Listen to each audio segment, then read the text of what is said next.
Hello everyone, my name is Ram Avtar Malpani and I'm working as a product manager with Qwipo. Today we are going to go over the customer application, which is used by the business retailers. We have 9,000 plus retailers in the country that absolutely love to place orders. On the home page, as we can see, is the address where the customer wishes to have the products delivered to. Right underneath, we have the section that is used to highlight any special prices on the products or promotion or marketing purposes, and we give maximum exposure to market these products to the growing number of retailers that we have in all geographic locations, of course. The home page, as we can clearly see, is taking customers straight to the high level category listing for them to be able to quickly go to the items they wish to procure from us. Puja Needs is a recent such addition which we made to our application to address the increase in demand for these products. In the menu items, we see the profile of the customer, and then we have orders information. When the customer places an order, all of the recent orders which are yet to be delivered can be seen here, with an option for the customer to be able to cancel an order, which of course none of them prefer to do so, but in case if they change their mind. And they could always download the invoice, view it, save it for their reference purposes, accounting purposes. And for all the previous orders where we have delivered as Qwipo, that information is stored as well in the previous order section.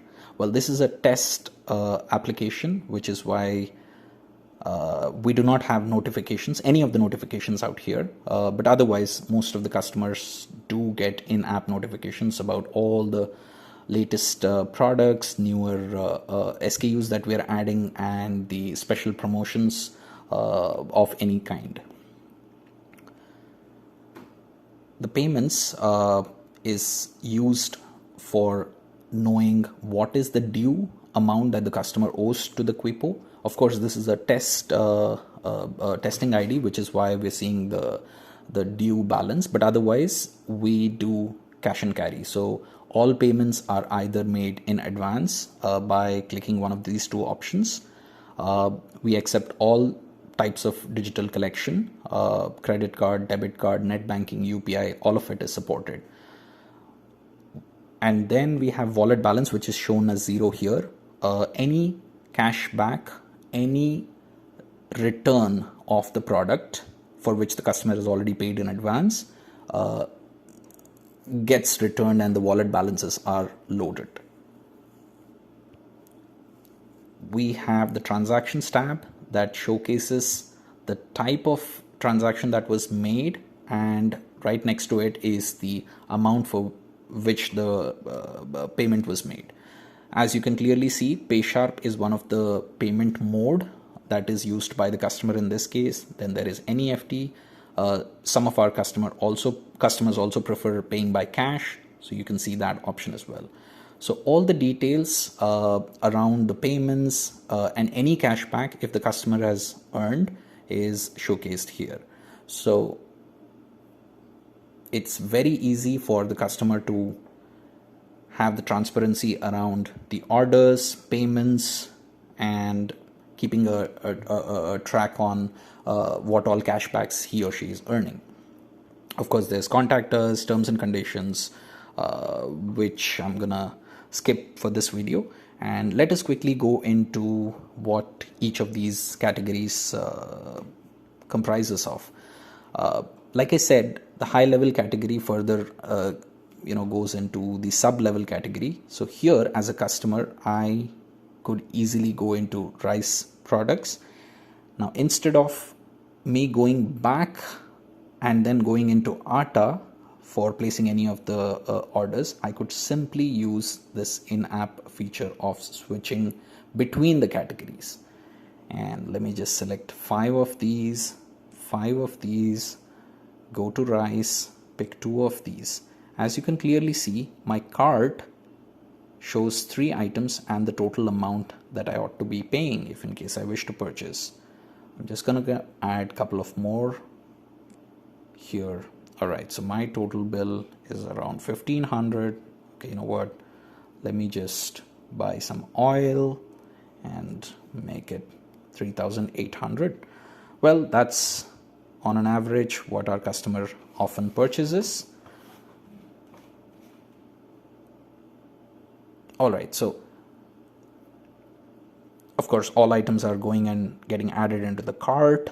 The cart can clearly tell you what item the customer is purchasing and from where the customer is purchasing. So sold by details showcases the seller, in this case the vendor who is selling on our platform, and what is the amount, how many packs, and if in case during checkout process, if I wish to remove one of the items just to cut down on my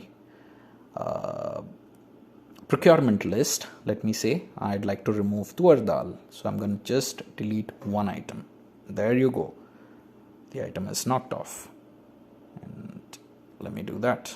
Okay, so the total gets adjusted, and then me as a customer, I could simply go to the next stage where I get to choose the slot.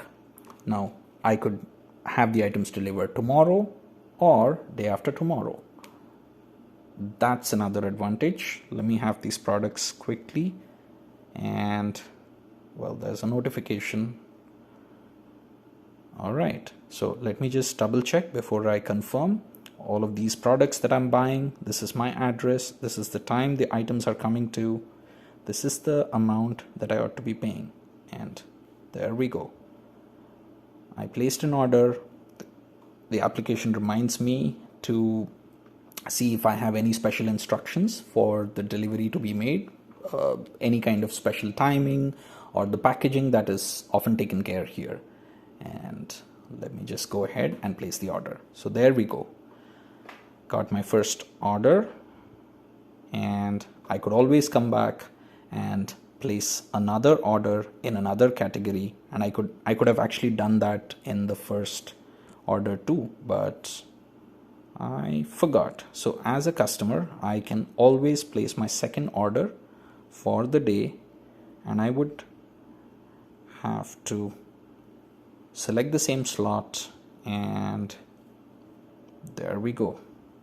Everything's fine. I'd like to have them both together delivered tomorrow. All right, so there we go.